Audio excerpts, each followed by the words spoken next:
Hey everybody, it's your pal Drew. I'm back after a bit of a hiatus. I was up in Pittsburgh for personal reasons. And, I'm going to scratch that itch to do another episode. And I hope you dig it. And there'll be more in the future, but I got this thing called a totality eclipse to check out in a couple of days. So more than likely I'll have more episodes later next week.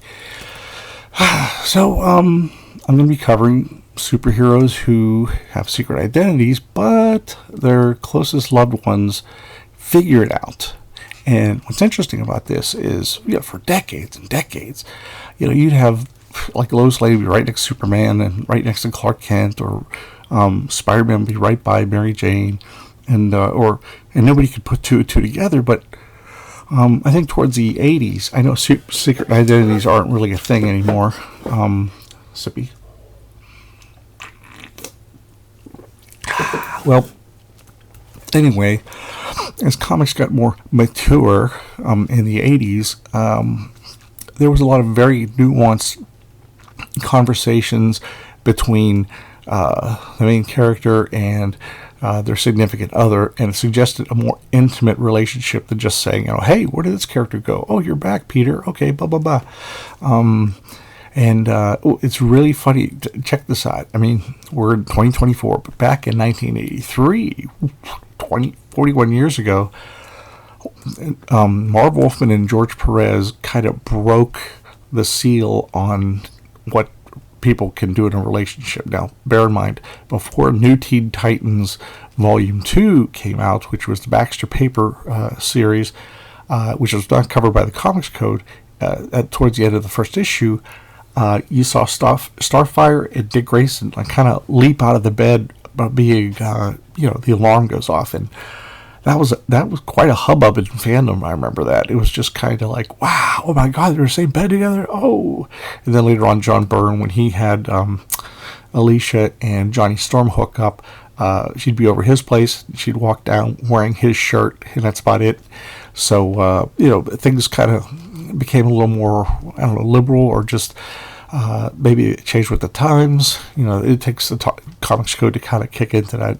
Most people today don't even know what the Comics Code is. It's 25 years ago. It was taken away. It was a self-governing body to basically make everything safe, because they don't want the 1950s to happen again, which was when comics were. They were basically excuses for. They blame juvenile delinquency on comic books. They said every juvenile delinquent reads a comic book. Well, every kid back then was reading a comic book. So that piece of crap, Frederick Wortham, he decided to go all in on this. So I'm getting way off of this. Man, oh man. This is when Bob Layton and David McLeany took over Iron Man. They really gave him a fresh coat of paint, so to speak. And John Romita's back. John Romita Jr.'s back. He took about a year off to do Spider-Man, and then he came back. This is great. He originally had the space armor, which is a great legendary character. And Bob, he likened these armors akin to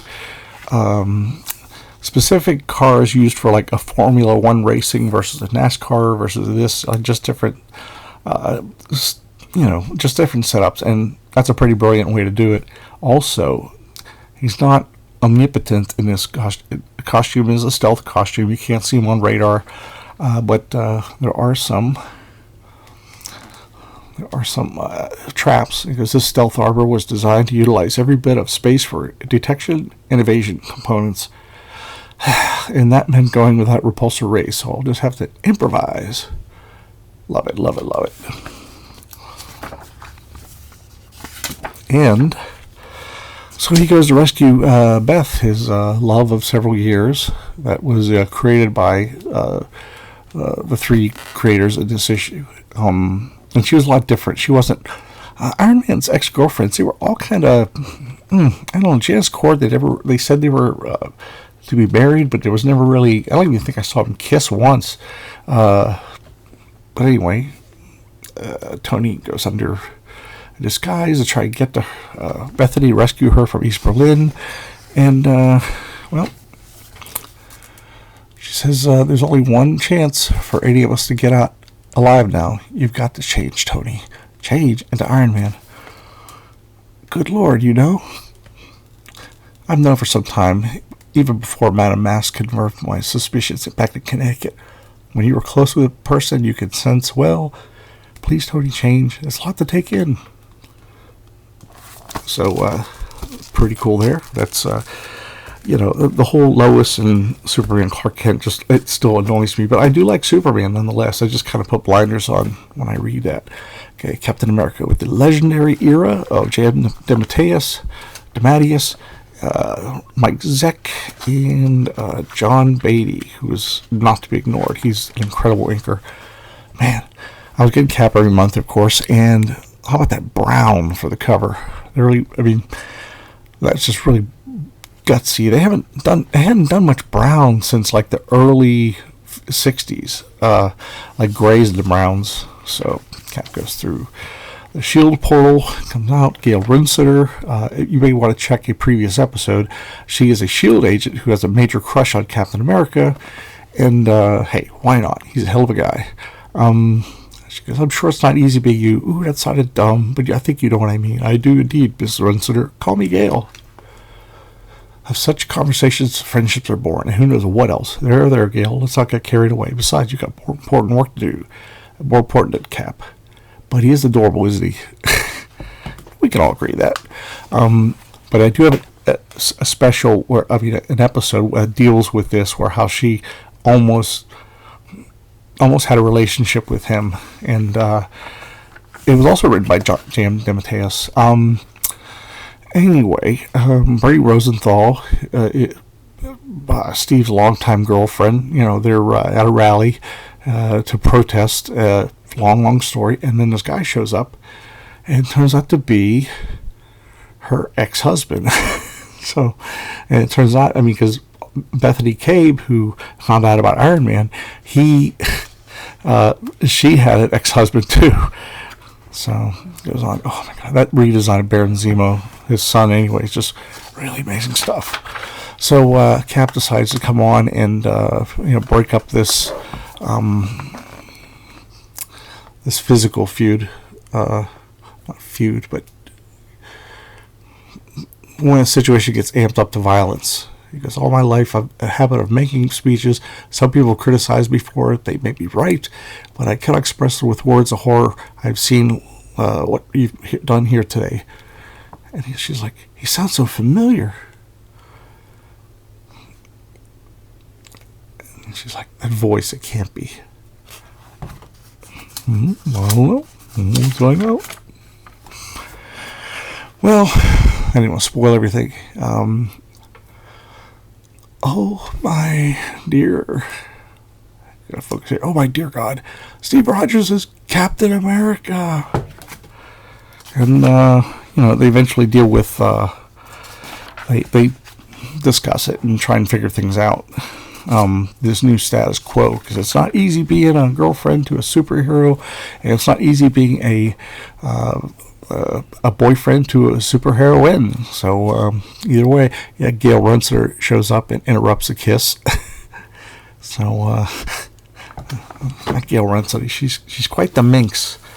So anyway, I hope you like this. I will be back in a little while.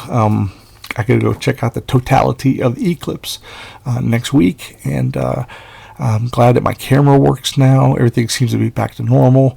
Anyway, enjoy some comics, and if you're gonna look into the sun, use some goggles or something. Special ass goggles, not the cheap ones that are knockoff. Don't use a ViewMaster. Just, anyway, I hope everybody likes this episode, and there's going to be a lot more coming around the bend.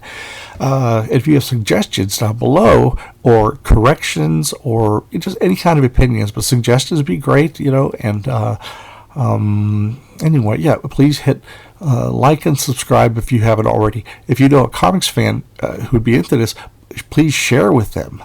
And I've just passed 500 subscribers, and I am so grateful for each and every one of you. That means a lot of you, but all of you, are deliberately taking a little time away from all the other content and media stuff in all different formats, to spend a little time with me and my little channel. And I just love that so much because I love comic books. I always will.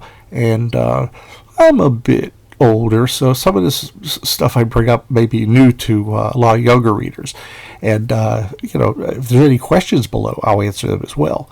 That's about it. So everybody have a good old day. And I'm going to go check out some Eclipse Totality. And then I will be back. See ya.